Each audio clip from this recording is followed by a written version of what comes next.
ಬೆಂಗಳೂರು ಆಯ್ತು, ಈಗ ಚಾಮರಾಜನಗರದಲ್ಲೂ ಕೂಡ ರಾಬರಿ. ತಡರಾತ್ರಿ ಬಂಡೀಪುರ ಕಾಡಲ್ಲಿ ಕೋಟಿ ಕೋಟಿ ಮೌಲ್ಯದ ಚಿನ್ನ ರಾಬರಿ ಆಗಿರೋದು.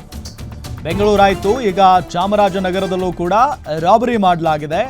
ತಡರಾತ್ರಿ ಬಂಡೀಪುರ ಕಾಡಲ್ಲಿ ಕೋಟಿ ಕೋಟಿ ಮೌಲ್ಯದ ಚಿನ್ನವನ್ನ ರಾಬರಿ ಮಾಡಿದ್ದಾರೆ. ಗಡಿಯಲ್ಲಿ ನಟೋರಿಯಸ್ ಕೇರಳಿಯನ್ ಗ್ಯಾಂಗ್ ಆಕ್ಟಿವ್ ಆಗಿರೋದು. ಸೇಮ್ ಟು ಸೇಮ್ ಸಿನಿಮಾ ಸ್ಟೈಲ್ನಲ್ಲೇ ಇವರು ರಾಬರಿ ಮಾಡಿದ್ದಾರೆ. ಅತ್ಯಂತ ಅಂದರೆ ಕೋಟ್ಯಾಂತರ ರೂಪಾಯಿ ಮೌಲ್ಯದ ಚಿನ್ನಾಭರಣವನ್ನ ನಗದನ್ನ ಲೂಟಿ ಮಾಡಿರೋದು. ಮೂಲೆ ಹೊಳೆ ಮೂಲಕ ಕೇರಳಕ್ಕೆ ಹೊರಟಿದ್ರು. ಕೇರಳದಿಂದ ಫಾಲೋ ಮಾಡಿಕೊಂಡು ಬಂದು ಬಳಿಕ ವಾಪಸ್ ಆಗ್ತಿದ್ದಾಗ ರಾಬರಿ ಮಾಡಲಾಗಿದೆ. ಚೆಕ್ ಪೋಸ್ಟ್ ಬಳಿ ಇರೋ ಸಿಸಿ ಕ್ಯಾಮೆರಾಗಳನ್ನು ಪರಿಶೀಲನೆ ಮಾಡಲಾಗಿದೆ. ಬೆಂಗಳೂರು ಆಯಿತು, ಈಗ ಚಾಮರಾಜನಗರದಲ್ಲೂ ಕೂಡ ರಾಬರಿ ಆಗಿರೋದು. ಗಡಿಯಲ್ಲಿ ನಟೋರಿಯಸ್ ಕೇರಳಿಯನ್ ಅಂದರೆ ಕೇರಳದವರಿರು, ಕೇರಳದ ಗ್ಯಾಂಗ್ ಆಕ್ಟಿವ್ ಆಗಿರೋದು.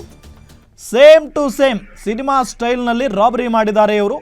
ಕೋಟ್ಯಾಂತರ ರೂಪಾಯಿ ಮೌಲ್ಯದ ಚಿನ್ನಾಭರಣ ಮತ್ತು ನಗದನ್ನು ಲೂಟಿ ಮಾಡಿದ್ದಾರೆ. ಮೂಲೆ ಹೊಳೆ ಮೂಲಕ ಕೇರಳಕ್ಕೆ ಚಿನ್ನದ ಉದ್ಯಮಿ ಹೊರಟಿದ್ರು. ಅವರನ್ನು ಕೇರಳದಿಂದಾನೇ ಫಾಲೋ ಮಾಡ್ಕೊಂಡು ಬಂದಿದ್ದಾರೆ. ಅದಾದ ನಂತರ ವಾಪಸ್ ಆಗ್ತಾ ಇದ್ದಂಥ ಸಂದರ್ಭದಲ್ಲಿ ರಾಬರಿ ಮಾಡಿರೋದು. ಕಳೆದ 3-4 ವರ್ಷಗಳಿಂದ ಕೇರಳಿಯನ್ ರಾಬರ್ಸ್ ಆಕ್ಟಿವ್ ಆಗಿದ್ದಾರೆ ಅನ್ನೋದು ಗೊತ್ತಾಗ್ತಾ ಇರುವಂಥ ಸಂಗತಿ. ದೂರು ನೀಡೋದಕ್ಕೆ ಮೀನಾಮೇಷ ಎನ್ನಿಸ್ತಾ ಇದ್ದಾರೆ ಉದ್ಯಮಿ ಒಬ್ಬರು. ನನ್ನ ಹೆಸರು ಮಾಧ್ಯಮದವರಿಗೆ ಲೀಕ್ ಆಗದಂತೆ ನೋಡಿಕೊಳ್ಳಿ ಅಂತ ಪೊಲೀಸರಿಗೆ ಮನವಿ ಮಾಡಿಕೊಂಡಿದ್ದಾರೆ. ಪೊಲೀಸರು ಗದರಿದ ಬಳಿಕ ಗುಂಡ್ಲುಪೇಟೆ ಪೊಲೀಸ್ ಠಾಣೆಗೆ ಆಗಮಿಸಿ ದೂರನ್ನು ನೀಡ್ತಾ ಇದ್ದಾರೆ ಆ ಉದ್ಯಮಿ. 5 ಟೀಮ್ಗಳನ್ನು ಮಾಡಿದ್ದೀವಿ.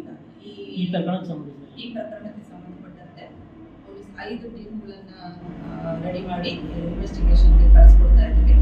ಆದಷ್ಟು ಬೇಗ ಪತ್ತೆ ಹಚ್ತಾರೆ. 5 ಟೀಮ್ಗಳನ್ನು ಮಾಡಿದ್ದೀವಿ.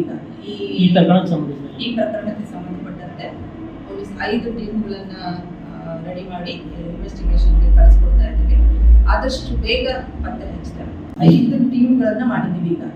ಈ ಪ್ರಕರಣಕ್ಕೆ ಸಂಬಂಧಪಟ್ಟಂತೆ ಪೊಲೀಸ್ 5 ಟೀಮ್ಗಳನ್ನು ರೆಡಿ ಮಾಡಿ ಇನ್ವೆಸ್ಟಿಗೇಷನ್ಗೆ ಕಳಿಸ್ಕೊಡ್ತಾ ಇದ್ದೀವಿ.